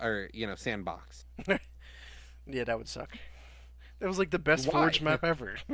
Yeah, like if somebody removed sandbox, like why are you even playing Halo anymore? Yeah, yeah, that wouldn't make sense. Yeah, and the thing is, like, does this really set up like the rumors that Verdansk for Warzone is returning? Because I think it might break the internet if Verdansk comes back, just because of how big Call Hmm. of Duty is. Oh yeah, it would be a Fortnite v versus Call of Duty like fist fight, like out in the street, blood everywhere, fist fight. Call the police. There's been a murder. Like Right. it would literally be a problem. Yeah. But So it's Call of Duty we're talking about here. They're just too fucking stupid to do that. no, apparently it's happening. I mean, they already announced that the two smaller maps are returning. So maybe we see the big Verdansk map come back. Maybe we'll see. But let's And move on. that's the thing. You said maybe too many times. Right. It's just like I don't. I just have no idea at this point. I really don't. Yeah. Because they, All they, right, they let's resell talk you new about Apple. content. Yeah, man, Apple. Because is this the beginning of what I was talking about before of what could happen with Apple getting into the gaming industry? Because they just partnered with Sega by bringing an exclusive Sonic Dream Team game to the Apple Arcade as an exclusive, and it is releasing a month from today on December 5th. And I was like, okay, is this the beginning of Apple truly investing into the gaming industry? Because I mean, this could Hopefully Sonic hits and doesn't whiff. That's the thing. right, and Sonic has been on fire lately, like from the movies to all of the games coming out. Even their new open world game, Frontiers or whatever, like that did really well. It did okay. It was like a seven or It eight. didn't Yeah, it was like a Yeah, seven or it eight. It did was a good okay. game. It wasn't like a 4 or 5 out of 10 like Call of Duty, but you know, Like, but the thing is, at the end of the day, like, if something's a 7 or an 8, like, that's a great score. But at the same time, that's where most things should be. So it's just like average at that point. 7 and 8 is average. Like, if you see something that's a 4 or 5, you're just not gonna waste your time on it. not a yeah. I mean, but I am. Yay! So excited. But Roger, let's talk about a game that we have not played in such a long time. But I put it when I dropped this article in the chat. I was like, this game deserves more time out of me. So what's going Yeah. on over at Disney? All right, so Disney Dreamlight Valley, as we know, is a live service game, but it's a live service that has battle passes instead of requiring you to buy other things. Disney Dreamlight Valley has decided to release their roadmap for this next quarter, Q4, 1 and 2 of the next year and a half, the next half a year. So, free. Welcome to the Pumpkin King. So you'll be able to see Jack Skellington for The Nightmare Before Christmas. And then you'll also be able to get a paid expansion where you explore Eternity Isle and meet Rapunzel, Gaston, and Eve on your island adventure. You'll also find that in later this winter, early next year in the winter, you'll find that Scream with excitement as the new realm doors open. We don't know who will all be joining us, but some new characters will be recruitable from their doors. And then early spring 2024, for free, a vibrant new village moves to the valley, a new villager, and then we will see another update in spring 2024 that is paid, where you'll be able to explore Ancient's Landing to uncover more of its secrets and befriend a single villager. Then you'll find in late spring 2024 for free. You don't find a realm like this every dynasty. You'll be able to visit another new place for free. And then summer 2024 for free, a new princess joins the valley, bringing culinary delights. And then we end summer 2024 with a paid DLC where we foil Jafar's schemes and fix a rift in time. So, you gonna go play Dreamlight Valley after this? Yeah, I might have It is to. co-op now, right? Yeah, and well, they're adding the ability because it says on December 5th, a month from now, you'll be able to enter the Valleyverse with your friends, and that means you'll be able to Yeah, visit each other's like yeah. island or whatever. And I'm just like, oh, that's fucking dope. Like you can actually fucking visit each other's like creation. Marshmallow out here wants to help Jafar. Jafar is just a misunderstood bad guy. He's not really bad. Clearly. He just wants to take over the world. But yeah, human. It is kind of like Animal Crossing. Like you're kind of like building your island, customizing it and stuff. But But like like you're the there's the a crazy story. thing about this is so like just the premise here is you're an adult, you fall asleep in your backyard, and you're transported to your like childhood, like your mind's eye, if you will, your own little happy place. And the problem is, it's in shambles, it's in ruins. So it turns out like Disney's like, super full of themselves, and like everyone's happy place in their mind is literally just a Disney filled paradise. And like the idea is every time you go to sleep or like you're daydreaming or things like that, your character would be here. Well, the thing is, you're an adult, you grew up, and you kind of never had time for that inner child anymore. So the whole place is in ruins. So it's a story game where you slowly, re-explore your own childhood, and you meet all of your Disney characters, you help them do their different missions, you befriend them, and then it becomes an Animal Crossing game, but instead of like getting villagers at start, you get to build your own island. It's more like the most recent Animal Crossing where you had to build houses and then villagers would come. Yeah, yeah, it's pretty fucking But dope. I you really get to enjoyed get it. every Disney character, though, is the idea. They're trying to make it so at some point you'll have a island that you built yourself, you've designed yourself, and every villager there is literally every character All of from their Disney. movies, yeah, really enjoyable. So, Roger, that is all of the Disney news. But if you want to round out with our just little update section to some of the Yeah, games and let's stuff. just talk about games in general for a minute here. So, Like a Dragon, The Man Who Erased His Name was meant to be a DLC, but actually got a full release, and it only took them 6 months to develop the game. So this game has only been in development for 6 months. That's why it felt like we came out of nowhere and it was here, Yeah, because it was. They made it at the beginning of this year, and it's now coming out. It could have been like a 30-minute interlude to Infinite Wealth, but they decided that they wanted a full game all on its own.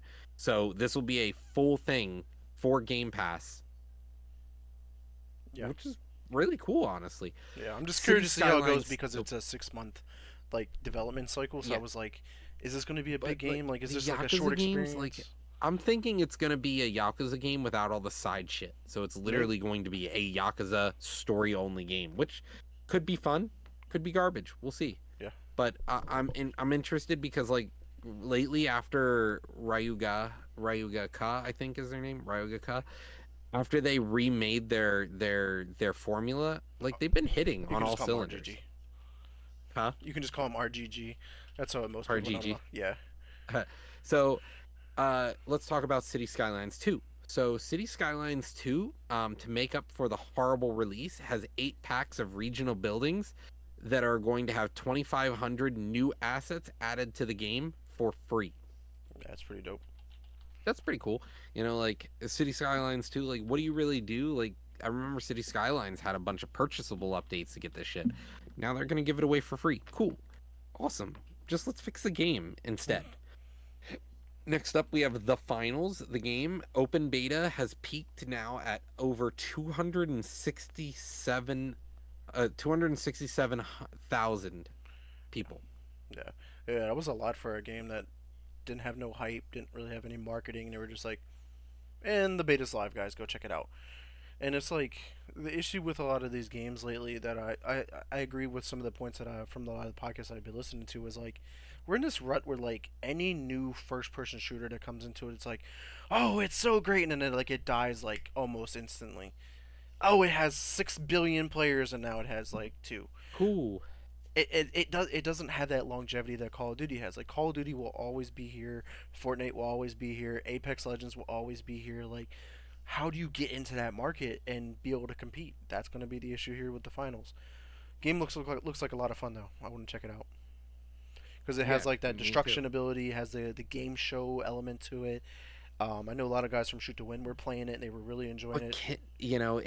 it has to have that player count, because if you fall into that like small community niche appeal game and like they go hard at it, new players can't join. That's the problem. Yeah, Like I've played games that have been out for 5 years, and like you try to jump in and you're just like ass clapped yeah, over and over and over. super sweaty. Yeah.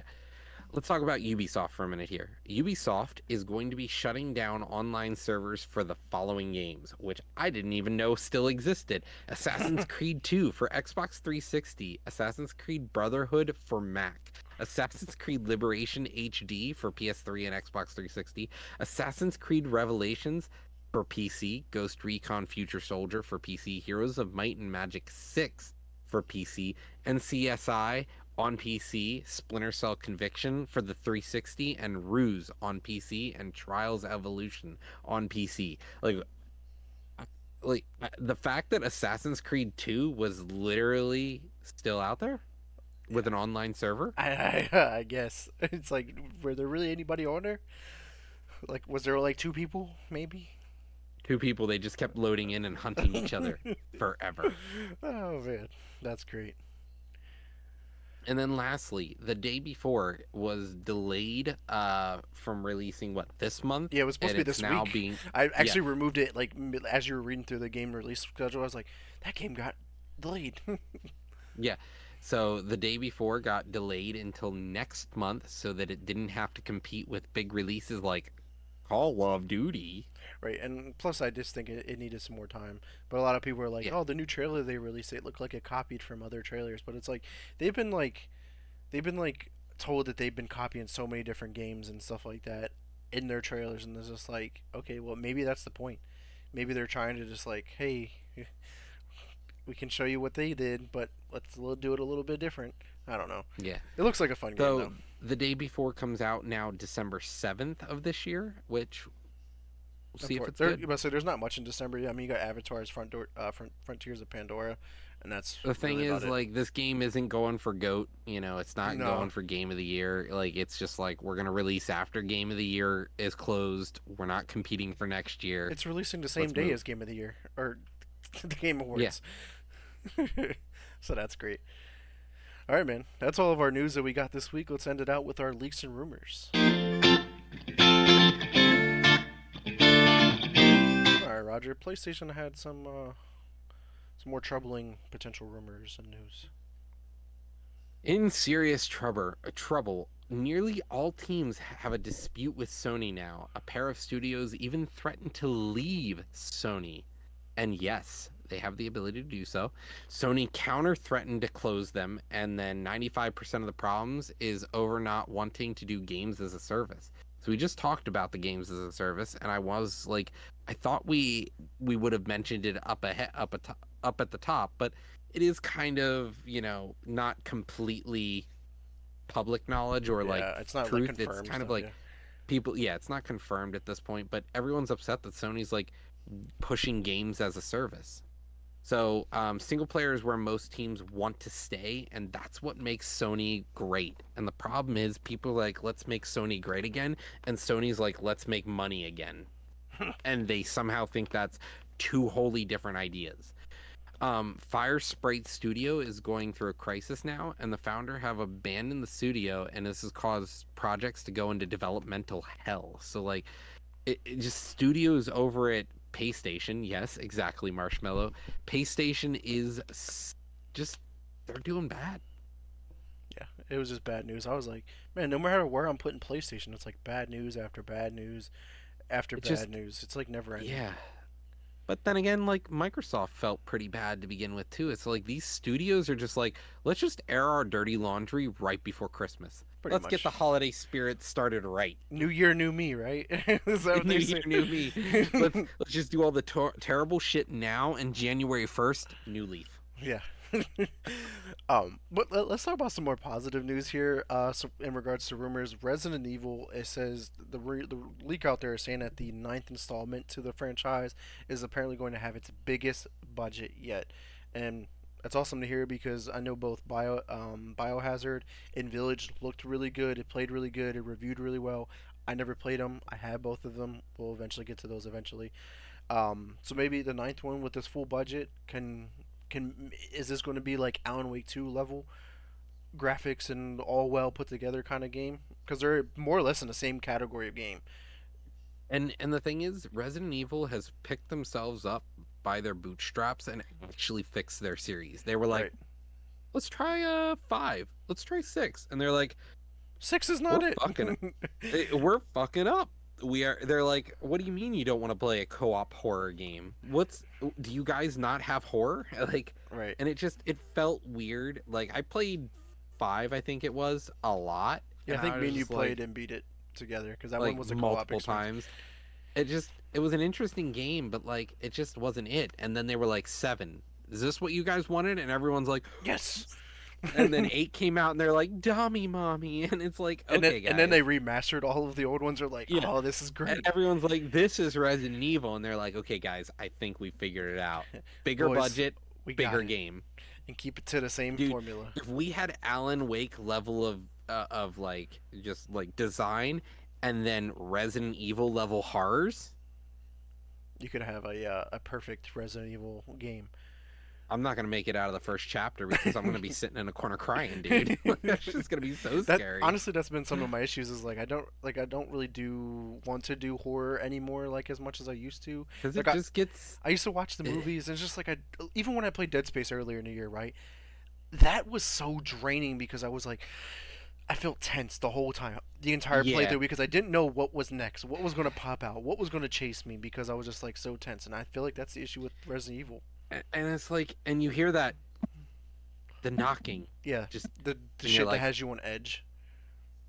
And then I kind of felt like that with Liza P because there was always like I was like, there's someone around this corner. There's got to be someone around this corner.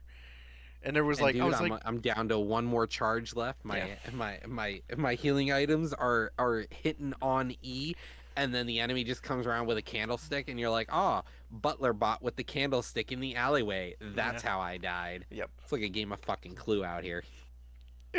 Area 51 on X. Oh, they're great marshmallows. The Area 51 on Xbox was such a good game, but too horrifying for me. Until you get to the end, then the game just like doesn't take itself seriously anymore, and you're just like, I am the alien. And you're like, okay, let's Alright, play. sure. But man, let's round out our leaks and rumors here with the last one. Baldur's Gate 3 is rumored to be releasing on Xbox on December 6th, 2023. Apparently the developers were like, "Oh no, that's not real," blah blah blah. But like, you could take any of this with a grain of salt. But I would be curious if it because we know that the Game Awards is what December 7th. What if at the Game Awards they drop a Drop it. trailer and they're like, available now or after the show? It What if don't they fucking do it matter. the day before and they're just like, remember, Baldur's Gate 3 is up for award Yeah, tomorrow? yeah. Or they could do Like, that. "Oh, okay. All right, now. Subliminal messaging, not so subliminal. Yeah, so that would be pretty crazy there. So only time will tell. I'm looking forward to that. But that is our entire show, Roger. So let's thank the audience here live and anyone who does check us out later on YouTube, Spotify, and Apple Podcasts. But Roger, where can the community find you at, man? Hey, I'm not streaming and I'm not on social media lately, but you can find me and the rest of my group on our Lunacy Arts Discord, as well as the Shoot to Win. Yes, sir. And everyone, you can check me out at Twitter at Mr. Never Chillin _ Threads is Mr. Never Chillin. Haven't really been posting on there. Threads kind of fell off, unfortunately. Xbox is X Never Space Chillin. If you want a game, party up, hit me up there. Be playing Call of Duty this Friday. Looking forward to that. Facebook is Vic Brewrocker for any question, concerns, or if you want to come on the show, hit me up there. And I do stream over on my Twitch at twitch.tv / Mr. Never Chillin, where I'm currently playing through Liza P, hopefully beating that. I got Sea of Stars. I'm going to pick up Starfield again. Call of Duty's right around the corner. Probably dive into some Cocoon, maybe some Alan Wake 2. Man, there's just so much going on, so make sure you come through on my streams. And I'm also going to be doing some retro streams. Got my PS2 next to me, picked up a new controller, a couple new games, so I'm going to dive into some retro streams soon as well. So come check me out. But we do want to thank everyone again, and until next time, peace.